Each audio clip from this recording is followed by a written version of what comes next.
2 Kings 9. And Elisha the prophet called one of the children of the prophets, and said unto him, Gird up thy loins, and take this box of oil in thine hand, and go to Ramoth Gilead. And when thou comest thither, look out there Jehu the son of Jehoshaphat, the son of Nimshi, and go in, and make him arise up from among his brethren, and carry him to an inner chamber. Then take the box of oil, and pour it on his head, and say, Thus saith the Lord, I have anointed thee king over Israel. Then open the door, and flee, and tarry not.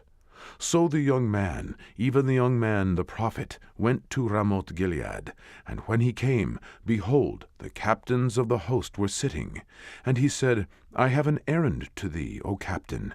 And Jehu said, Unto which of all of us? And he said, To thee, O captain. And he arose and went into the house, and he poured the oil on his head, and said unto him, Thus saith the Lord God of Israel, I have anointed thee king over the people of the Lord, even over Israel. And thou shalt smite the house of Ahab thy master, that I may avenge the blood of my servants the prophets, and the blood of all the servants of the Lord at the hand of Jezebel. For the whole house of Ahab shall perish, and I will cut off from Ahab him that pisseth against the wall, and him that is shut up and left in Israel. And I will make the house of Ahab like the house of Jeroboam the son of Nebat, and like the house of Baasha the son of Ahiah. And the dogs shall eat Jezebel in the portion of Yezreel, and there shall be none to bury her. And he opened the door and fled. Then Jehu came forth to the servants of his lord, and one said unto him, Is all well? Wherefore came this mad fellow to thee?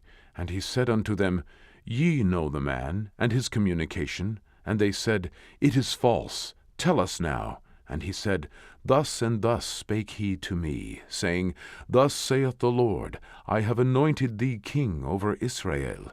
Then they hasted, and took every man his garment, and put it under him on the top of the stairs, and blew with trumpets, saying, Jehu is king. So Jehu, the son of Jehoshaphat, the son of Nimshi, conspired against Joram. Now Joram had kept Ramoth Gilead, he and all Israel, because of Hazael king of Syria.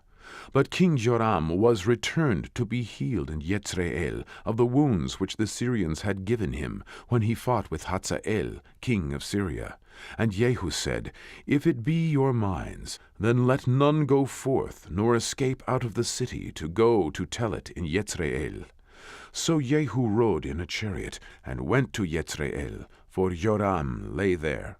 And Ahaziah king of Judah was come down to see Joram. And there stood a watchman on the tower in Yezreel. And he spied the company of Jehu as he came, and said, I see a company. And Joram said, Take an horseman, and send to meet them, and let him say, Is it peace? So there went one on horseback to meet him, and said, Thus saith the king, Is it peace? And Jehu said, What hast thou to do with peace? Turn thee behind me. And the watchman told, saying, The messenger came to them, but he cometh not again. Then he sent out a second on horseback, which came to them, and said, Thus saith the king, Is it peace? And Jehu answered, What hast thou to do with peace? Turn thee behind me. And the watchman told, saying, He came even unto them, and cometh not again. And the driving is like the driving of Jehu the son of Nimshi, for he driveth furiously. And Joram said, Make ready. And his chariot was made ready. And Joram king of Israel, and Ahaziah the king of Judah went out, each in his chariot. And they went out against Jehu, and they met him in the portion of Naboth the Yezreelite. And it came to pass, when Joram saw Jehu, that he said, Is it peace, Jehu? And he answered, What peace, so long as the whoredoms of thy mother Jezebel and her witchcrafts are so many? And Joram turned his hands and fled, and said to Ahaziah, There is treachery, O Ahaziah. And Jehu drew a bow with his full strength, and smote Jehoram between his arms, and the arrow went out at his heart, and he sunk down in his chariot. Then said Jehu to Bidkar his captain, "Take up and cast him in the portion of the field of Naboth the Jezreelite. For remember how that, when I and thou rode together after Ahab his father, the Lord laid this burden upon him. Surely I have seen yesterday the blood of Naboth, and the blood of his sons, saith the Lord, and I will requite thee in this plat, saith the Lord. Now therefore take and cast him into the plat of ground, according to the word of the Lord." But when Ahaziah the king of Judah saw this, he fled by way of the garden house. And Jehu followed after him, and said, "Smite him also in the chariot." And they did so at the going up to Gur, which is by Ibleam. And he fled to Megiddo, and died there. And his servants carried him in a chariot to Jerusalem, buried him in his sepulchre with his fathers in the city of David. And in the 11th year of Joram the son of Ahab began Ahaziah to reign over Judah. And when Jehu was come to Jezreel, Jezebel heard of it, and she painted her face, and tired her head, and looked out at a window. And as Jehu entered in at the gate, she said, "Had Zimri peace, who slew his master?" And he lifted up his face to the window, and said, "Who is on my side? Who?"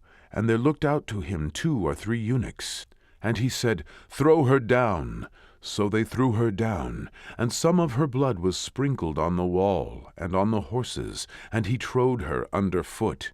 And when he was come in, he did eat and drink, and said, "Go, see now this cursed woman, and bury her, for she is a king's daughter."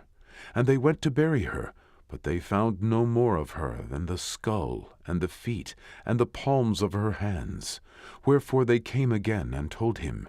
And he said, "This is the word of the Lord, which he spake by his servant Elijah the Tishbite, saying, In the portion of Jezreel shall dogs eat the flesh of Jezebel.